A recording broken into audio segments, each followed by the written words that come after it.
এসেছি। তো এইখানে পথ কুকুরদের বা পথ যে জীবজন্তুদের আছে তাদের জন্য যে একটা অনবদ্য প্রয়াস করেছে পারভি কেয়ার, সত্যি আমি মুগ্ধ হলাম তাদের এই মানবিক প্রয়াস দেখে।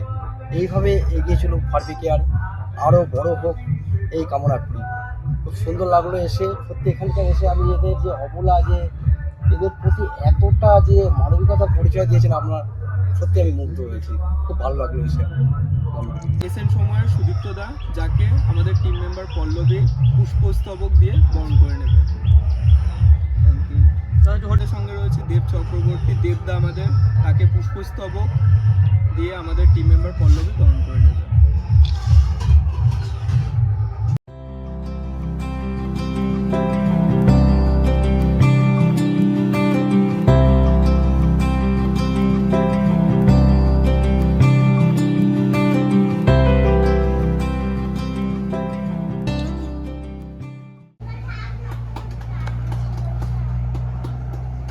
আসুন। ও বাবা, থ্যাংক ইউ, থ্যাংক ইউ, আসুন। Thank you. খুব সুন্দর হয়েছে, প্ল্যানিংটা তো খুব ভালো ছিল, একদম একটু ডেডিকেটেড কাজ হয়েছে। এর মধ্যে এই মুহূর্তে উপস্থিত হয়েছেন ডক্টর চতন রায় চৌধুরী এবং ডক্টর সঙ্গীতা রায় চৌধুরী ম্যাডাম। তো স্যারকে আমাদের উদ্দেশ্যে দু একটি কথা বলার জন্য একটু অনুরোধ রাখবো।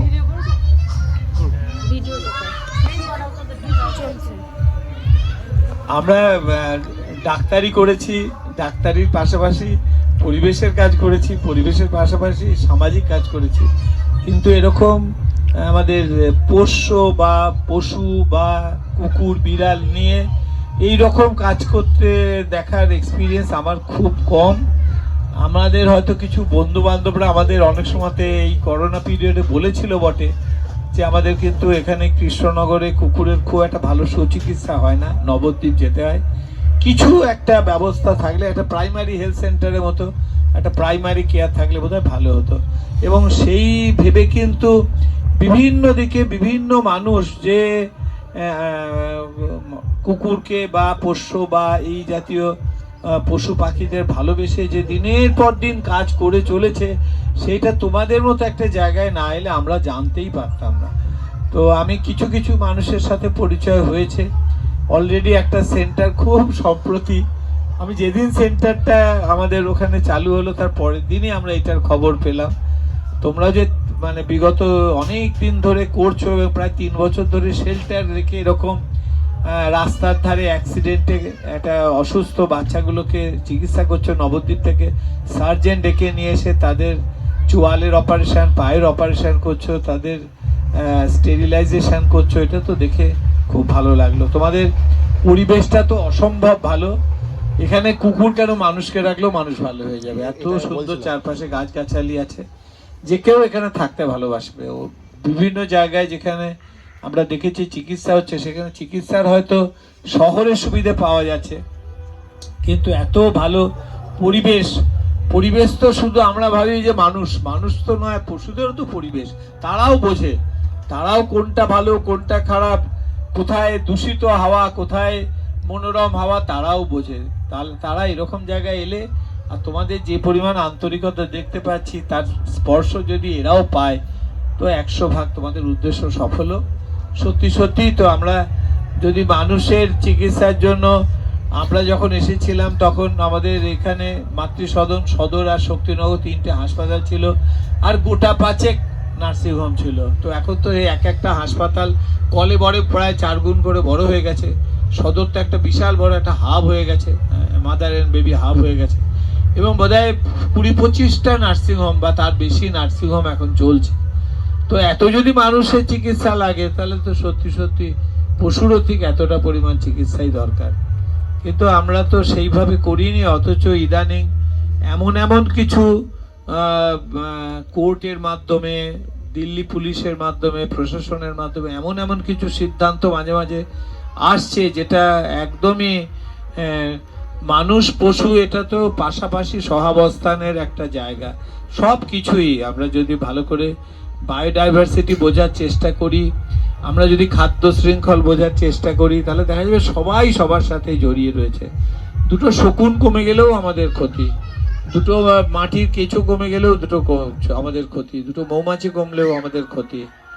আমরা সব দিকেই ক্ষতি করে যাচ্ছি, পেস্টিসাইড দিয়ে কত পোকামাকড় মেরে ফেলছি তা ঠিক নেই। নিজেরা বাড়ি বানিয়ে গাছ কেটে কত পশু পাখির আমরা জায়গা করে দিচ্ছি। বাঘ এখন লোকালয়ে চলে আসছে, বিভিন্ন হাতি টাতি তারা রোজ কাটা পড়ছে, তারা নিজস্ব জায়গা ছেড়ে এক জায়গা থেকে আরেক জায়গায় যেতে গিয়ে ট্রেনে কাটা পড়ে যাচ্ছে। তো সেই রকম একটা পরিস্থিতিতে আর এত পপুলেশনের সেটা তো আমরা SIR করতে গিয়েই দেখতে পাচ্ছি যে কত মানুষের এখন সমাবেশ। সেখানে কুকুরেরও যে কিছু সমাবেশ হবে না এটা আমরা আশা করবোই বা কি করে। তাদেরও তো একটা প্রপোর্শন আছে, মানুষের সাথে পশুরও একটা প্রপোর্শনই থাকে। তো সেই রকম ভাবে তোমরা যে এটাতে কাজে এগিয়ে এসেছো, বিশেষ করে কৃষ্ণনগরে যেখানে একটা কেন জানি না দুর্নাম লেগেই আছে, যেখানে পশুদের ঠিক মতো চিকিৎসা করা হয় না, অনেক দূর অব্দি নিয়ে যেতে হয়। তোমাদের প্রচেষ্টা শুভ হোক। তোমাদের স্পর্শ পেয়ে এই আমাদের শাবকগুলো ছোট ছোট এগুলো বা একটু বড় যেগুলো তাদেরও, তারা যে রাস্তায় পড়ে কাতরাচ্ছে, কেউ তাদের অসহায় দেখার নেই, মানুষ এপাশ ওপাশ দিয়ে চলে যাচ্ছে, কিন্তু সত্যি সত্যি এখনো ট্রেনে বাসে যাওয়ার সময় আমরা তাকিয়ে দেখি ছোট্ট ছোট্ট বাচ্চা, হ্যাঁ একদম মানে ভবঘুরে কিছু মানুষ, তাদের আশেপাশে কিন্তু এই কুকুর টুকুরগুলো খুব মানে আমাদের কাছে আসতে চায় না। কখন আমরা তাড়া মেরে দেবো এই ভয়ে আমাদের কাছে তারা ভেসে না, কিন্তু ছোট ছোট বাচ্চা, হ্যাঁ তারপরে একদম গ্রামের মানুষ, একটা বয়স্ক বৃদ্ধা মানুষ, কিংবা একটা খুব একদম হয়তো অপাইজ একজন ভদ্রলোক পড়ে আছে, তার পাশে কিন্তু দুটো কুকুর সবসময় মনে হয় গার্ড দিয়ে দাঁড়িয়ে আছে। তো এর একটা যে আমাদের যে একটা দুজনের মধ্যে যে সিম্বায়োসিস, সেটা আবার নতুন করে বোধহয় এস্টাবলিশ হওয়াটা খুবই দরকার।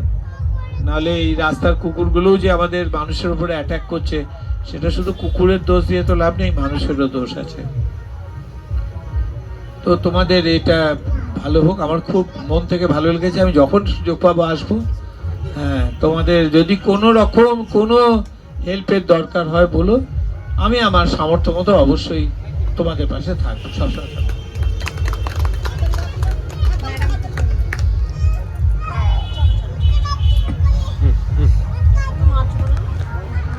এবার সঙ্গীতা রয় চৌধুরী ম্যাডামকে কিছু কথা বলার জন্য আমি অনুরোধ। সবাইকে নমস্কার জানাই। প্রথমেই বলি যে এরকম একটা ডগ শেল্টার বা এই যে ফার বেবি কেয়ার, নামটাই ভীষণ অ্যাপিলিং আর কি। মানে তাতেই বোঝা যাচ্ছে যে কতটা আর কি মনের ভেতরে তোমাদের ভালোবাসা আছে,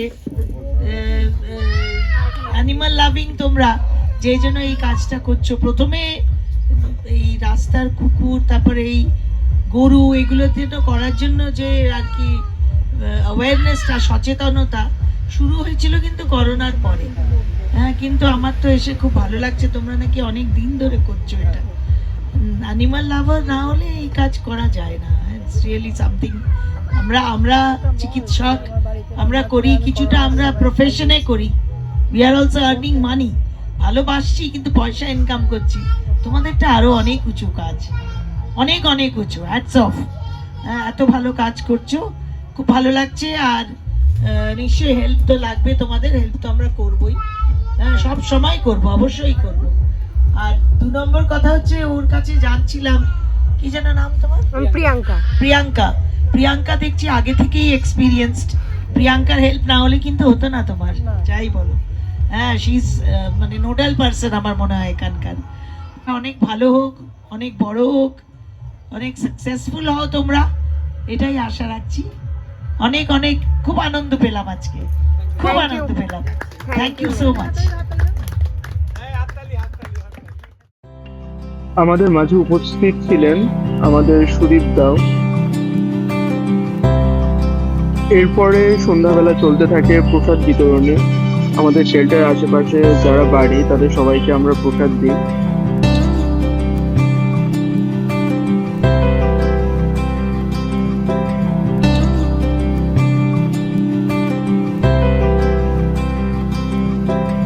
শুধুমাত্র আমাদের শেল্টার ট্রিটমেন্টরত বাচ্চা নয়, তার পাশাপাশি প্রিয়াঙ্কাদির বাড়ির সামনে যতগুলো বাচ্চা রয়েছে সেখানেও চলতে থাকে আমাদের ফিডিং।